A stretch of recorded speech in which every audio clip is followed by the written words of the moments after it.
Ladies, let's talk about libido. Men and women experience libido differently. Generally speaking, a man's major sex organ is his genitals, while a woman's major sex organ is her brain. So it's not always hormonal. Anything that can impact her brain can affect her libido. If you're not getting enough sleep, if you're exhausted, if you're stressed, if you're always on the go, go, go, you're not going to be interested. If there's tension or resentment in a relationship, that will squash libido. If a woman doesn't feel good about her body, maybe it's gone through changes because of pregnancy, aging, weight changes, or maybe her partner has let himself go and he's no longer physically attractive to her. These are libido crushers. Or maybe she's the one that's always doing everything around the house. A partner who helps with dishes or laundry, that's underrated foreplay. If sex is painful because of dryness, pelvic floor issues, or inflammation, her brain can see intimacy as a threat. Or maybe she's taking certain medications like birth control pills, SSRIs, antihistamines, or beta blockers. Or maybe she's not getting enough exercise. These will decrease desire. Now, if all of these possible factors have been addressed and she's still having trouble, it could be hormonal and she should see a functional medicine doctor. So while men are often ready physically, a woman needs her mind, hormones, emotions, and environment aligned.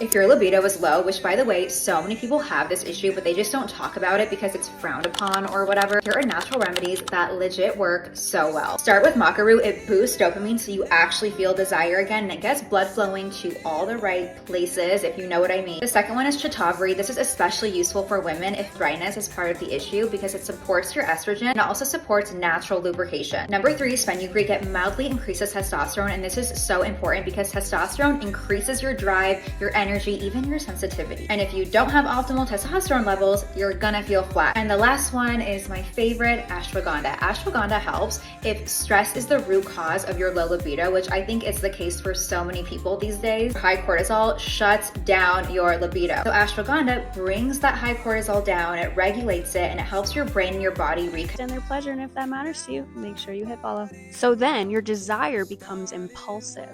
Sex becomes a stress relief, and this power, your creative life force energy, leaks instead of builds to your optimal usage.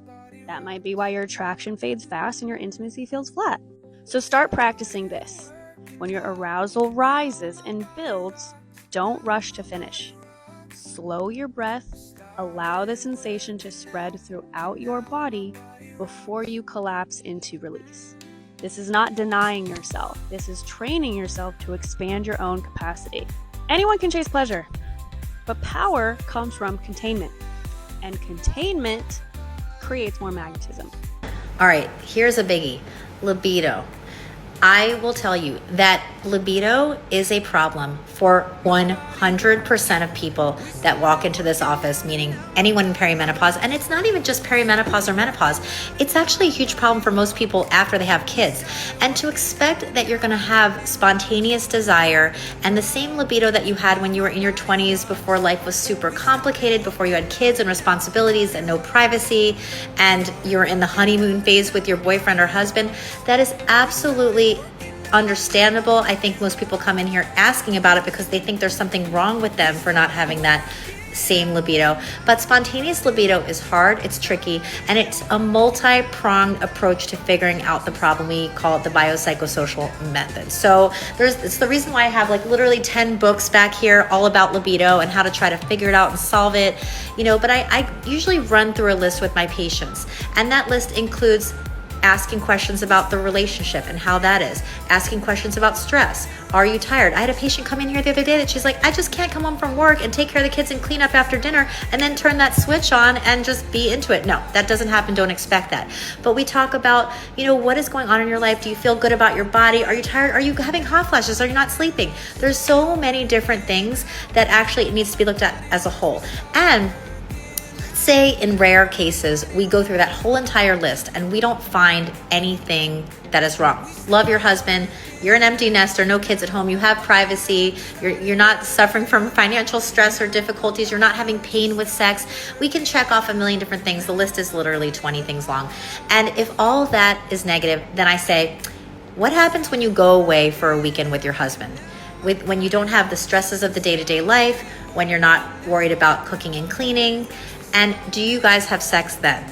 Is the desire back? And if that is also a no, I love my husband, but desire still doesn't come, understand that, again, desire that's spontaneous is tricky and needs to be nurtured and needs work.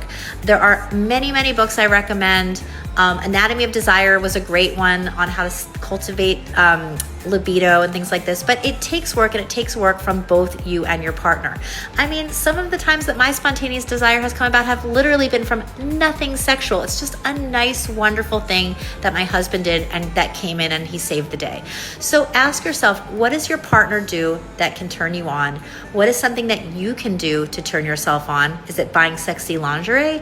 Is it arranging a nice dinner at your favorite restaurant? What's something romantic? What's going to put you in the mood? And then take steps to do that. And remember, communicate and talk openly with your partner about everything that you're going through and experiencing and what it is that. What if I told you you don't have a libido problem? What if I told you that what you're experiencing is a perfectly functioning evolutionary mechanism that's designed to keep you safe? Because you cannot make stress hormones and sex hormones at the same time. Because we have a mother hormone called pregnenolone. She makes up all of